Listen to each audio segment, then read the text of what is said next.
Hello again. Welcome back to Eternally Amy. And I'm working on a series right now. It's been great fun for me personally, talking about journaling and the different ways of journaling, a system called Purge that I have kind of developed based on nothing that is my own idea, just based on many different journaling methodologies that I've collected and tried and used over the years that have been taught to me by other people. And basically, the P is for admitting our powerlessness over situations and finding that power within that admittance. The U is for understanding obligations versus opportunities. And the R, which we did last time, is for reframing and resetting. And so today we're working on the G, and the G stands for gratitude. Yes, gratitude. And let me tell you, full circle, this to me, out of any of the parts of journaling, is the most important part. And, today is going to be a little bit more ambiguous. You all know how to make a gratitude list. You all know how to find gratitude in not great situations. Uh, it suddenly becomes quite clear when we're in situations that are sort of like life or death situations, when we're in very traumatic situations. It can't always be visible at the moment, depending on what the capital T trauma is that might be going on with some people. But later on down the road, sometimes, and sometimes with professional help, we can see these things change and move, and we can see some gratitude in them later, at a later point, right? So, we talked a lot about putting pen to paper and how this is helpful to us. The mind body connection, the brain to hand connection, how we have better recall when we write things down. We can picture them in our mind later. This is a series that is kind of specific for ADHD, but not just for those with ADHD brains. These are just really uh, life-friendly concepts. And so this is a way that we can really put down in a visual spot how we can reframe whatever situation we're going through, what our priorities are, what we see that we're putting our time toward, but maybe not that we're happiest about it when we look. This journaling concept provides a ton of personal raw data that you get to use and refer back to so that you can make different decisions going forward. Does that make sense? I know for me, every time I've made a choice and sometimes haven't loved the consequences or whatever happened next based on that choice, I have then had another choice, right? So in the future going forward, then what am I going to do when faced with that same crossroads or that same or a similar area or space that presents itself? What is my choice going to be? We talked about prioritizing and we talked about categorizing and how to do all of that. So if you're just jumping in now, you might want to go back and listen to those other episodes that talk more specifically about those they're not really siloed um elements, but what they are is sort of connected, right? So it's like an archipelago. It's kind of like a connected set of islands on this ocean of journaling. So for me, personally, I'm going to tell you that gratitude is the cornerstone and it is paramount for me. And it is a surefire way for me to get to a fundamental yes, a fundamental space of peace, a fundamental acceptance of what is generally going on around me. It is a way to release the pressure valve of something that I'm finding not acceptable at the very moment that's happening in my life. It helps get me to that place of neutrality. And in fact, reframing and learning to reset and all of this, it starts to come more naturally, which I did speak about in some of those past episodes. So if you do nothing else with journaling at the completion of this whole series, and we have one left after that, after this one, excuse me, you can just listen to this one and start today, start now, opening up your journal and making a gratitude list, and you will see huge benefits. So you don't have to launch into a big prose. You can just list things, starting with, I have breath in my lungs. I'm alive today. I have vision. I have eyesight. I can hear. You can start just very, very macro. And then you can get down to really micro details about different situations in your life if you are so moved to do so within your journaling process and space. Okay. If you have just woken up and gone to the restroom, you can say in your journal, hey, I'm grateful I have a bladder that works. Or if it's cold outside, you can say, I'm grateful to have a roof over my head and a warm bed to sleep in.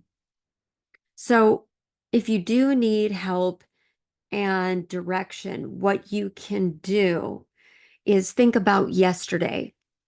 Think about yesterday and maybe think through your day yesterday and what happened that you can be grateful for. So, what are three things that you can be grateful for today or yesterday? You can start by answering these three questions. One, what is something very elementary, something mundane? Number two is, what is something that the universe brought into your pathway? And number three, what is something that you did? Okay. And often this can be related to what the universe put in your pathway if you're paying attention and looking for these connections. So, as we start working on retraining, we talked a lot last time about retraining our mindset, right? That the brain is possible for the brain to reframe our limiting beliefs. Now, keep in mind, I am not a doctor. I simply have tools that I have learned from my psychologist and psychiatrists and from 12-step and behavioral health groups that I'm a part of. And I think it just takes a lot to get me to like ground zero with sanity sometimes because I have a tendency to wake up with untreated alcoholism, as we say in the 12-step programs.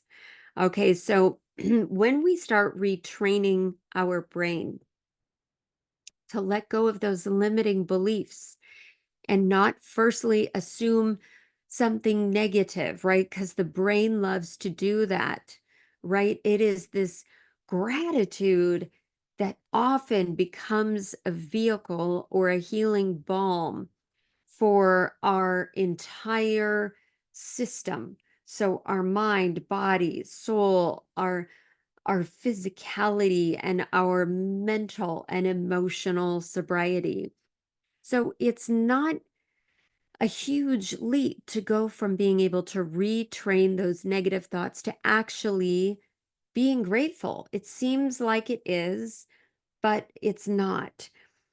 Because in the first step of this system, this P, this powerlessness into power, we're really venting and we're talking about the things that we're fearful, that we're waking up afraid of, that are causing us to have some false beliefs or limiting beliefs, right? So this gratitude is the final stretch, but it also can be the starting point. Now, you knew I was going to say that, right? Like those of you who have been listening for a long time, you knew I was going to say that because nothing ever that I have learned in my 13 plus years of recovery has been linear. It is always cyclical. Sometimes the beginning is the start. Sometimes the last shall be first and the first shall be last. This is a life paradox, right? It's Murphy's Law. It's Isn't It Ironic by Alanis Morissette. It is the opposite, right? It is the opposite becoming true a lot of times. So when it comes to this particular idea, this applies, right? Is that it's not always let's start with a clear slate, but it's let's get to a clear slate, right? And let's get through this stuff, this junk, this chaos that's in my brain to get to gratitude. And either way, whether I start with gratitude, whether I finish with gratitude, whether I start and finish with gratitude, really, gratitude is the thing that I am going for. It is the goal. It is what I'm trying to do because gratitude gets me to that foundational yes. And it also helps me stick there for much longer, right?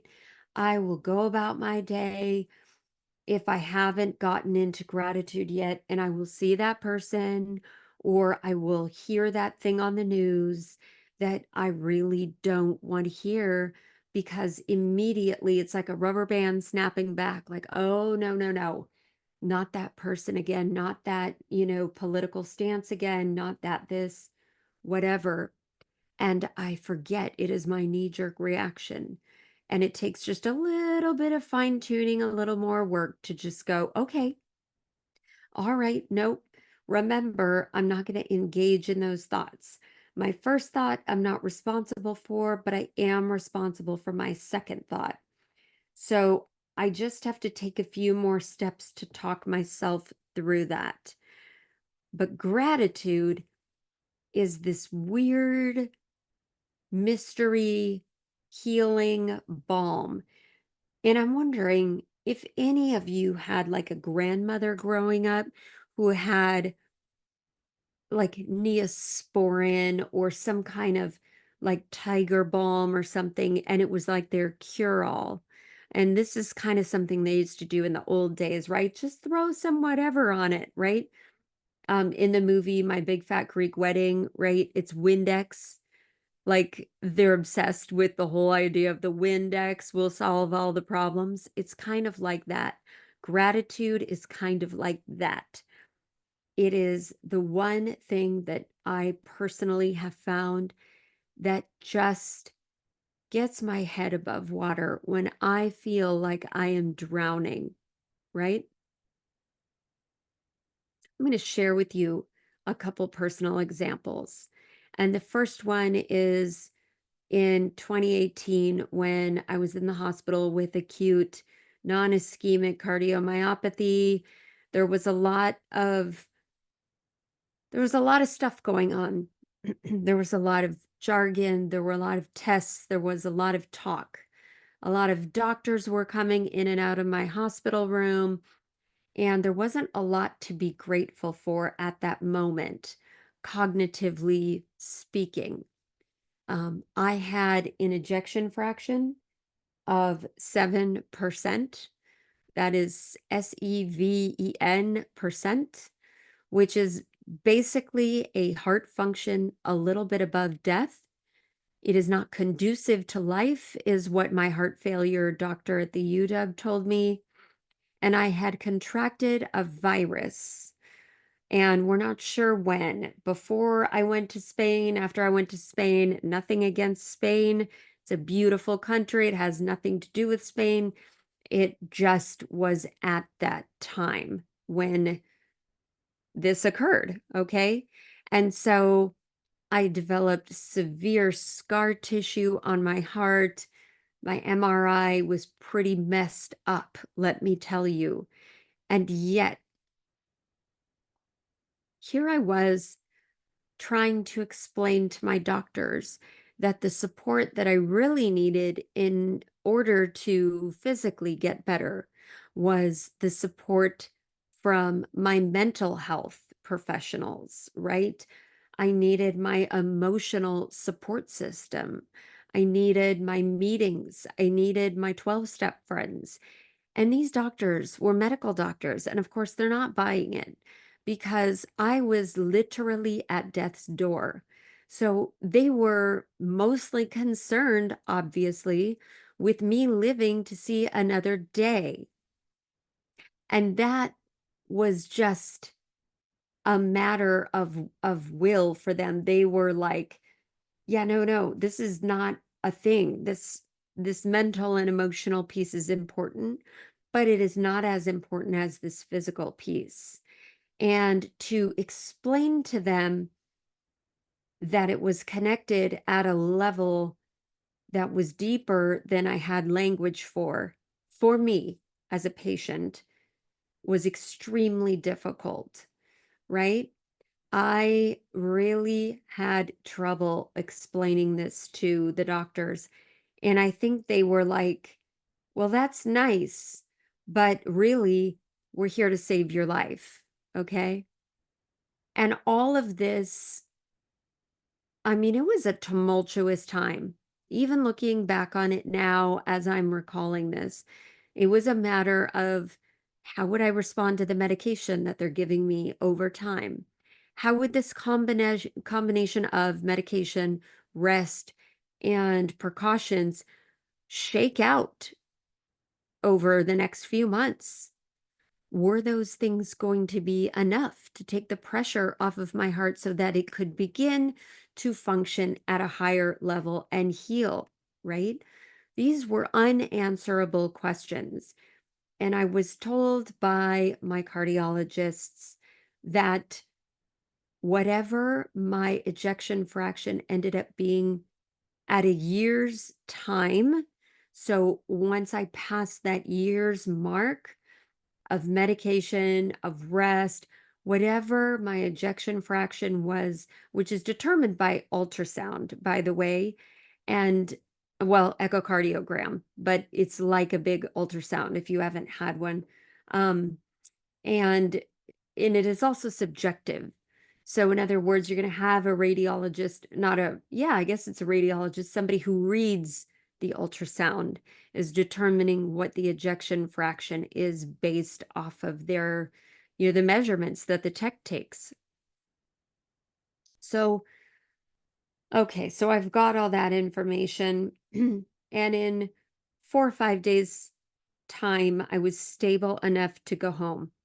And over the next few months, I mean, I was facing heart surgery in January, so we are trying to just kind of get past the holidays. This was like November. And as I spent time with my family at home recuperating, I had a chance to really slow down, right? My life kind of came to a screeching halt. And I know that I went through a bunch of the why me stuff. And I mean, it was upsetting. It was just very upsetting. And it was a slow healing process. And when they said at a year's mark, I sort of thought what they meant was, hey, you're going to get better every day. And then we'll take another measurement at a year. But it's like, no, It took a year just to even feel better. Like I was exhausted all the time, and I was still going about like a little fraction of my daily routine, but not much. I really couldn't do much, right? I spent most of the day in bed, most of the day, taking naps and just healing. And there were not any real measurable metrics to look for. And I just remember thinking, gosh, this is a slow healing process, I mean, for somebody like myself, and I was like 41, 40, I was 42 at the time that this happened. Um, I was used to having a fair amount of energy. I mean, I was a mom of 8 kids, and I had definitely had a decline, that being the case in my energy. Like if you were to compare it to what I used to be in my 20s, right? But I just definitely had a lot of physical symptoms. And I remember after I got that heart surgery, I felt a little bit better because I had an internal cardiac defibrillator placed. And so I felt a little bit better in my mind because I thought, okay, well, at least now I'm not going to just drop dead. If the thing goes off, I'll wake up, I'll be taken to the hospital, and I'll be alive, right? At least. And so that was kind of the thing I clung to.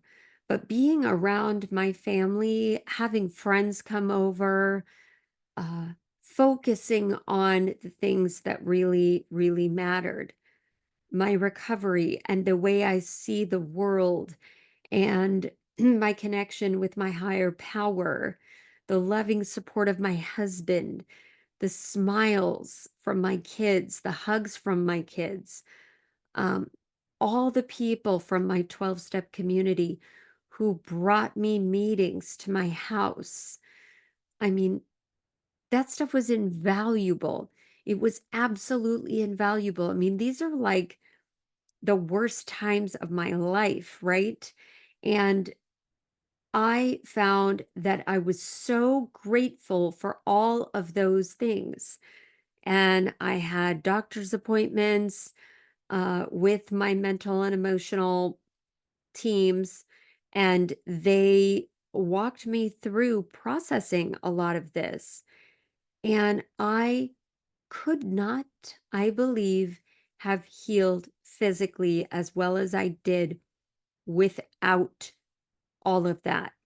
For me, it was paramount, it was crucial and pivotal that I had those people pouring into my life in the selfless way that they did. I had people coming over like 3 days a week to bring me 12-step meetings, and this is before we were all meeting on Zoom. It was pre-pandemic. So, similarly, a second example would be in sobriety. When I first started to get sober, I would have friends who saw me through my very darkest days tell me that they loved me and they believed in me, and they could, have that chance to believe in me, that I wasn't giving myself a chance to believe in me. They saw past the disease of alcoholism and the consequences and the fallout I was experiencing from my disease. They loved and supported me no matter what. And I found myself with these feelings. So now we're rewinding to 2011, right?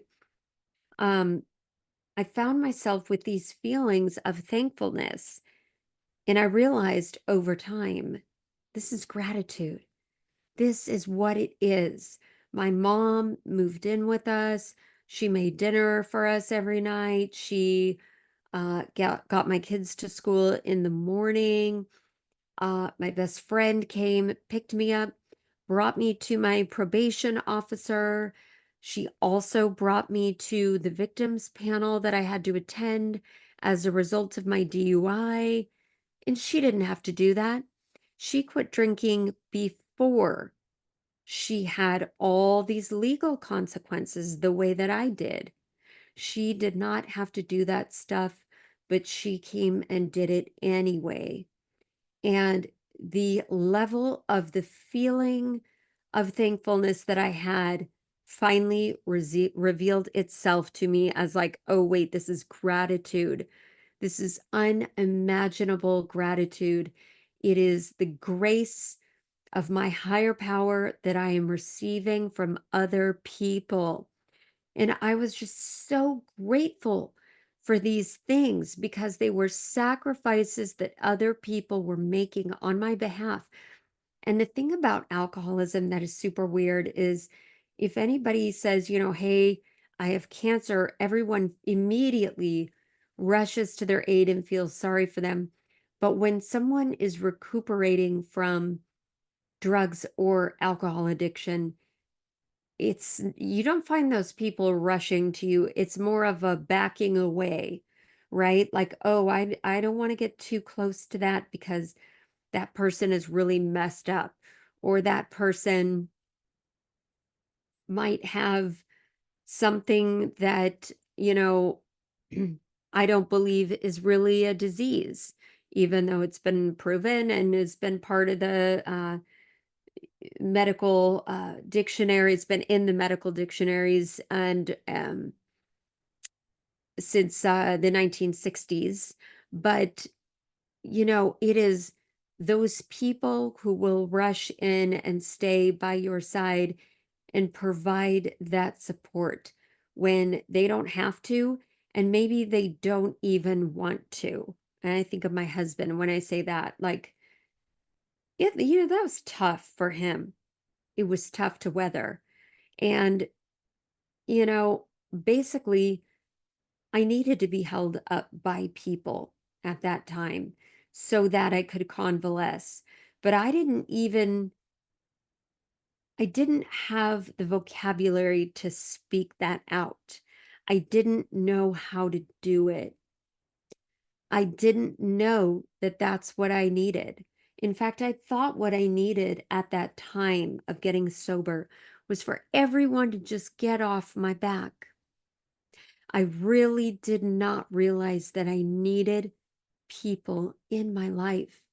So, gratitude, even realizing it later and not in the moment, which is what I did in sobriety and just professed my thankfulness at a later date in time to the people who ran in and helped me and supported my family and me. Gratitude, even in the worst of circumstances, like, for example, my heart circumstance, right? Where I was facing death in the face.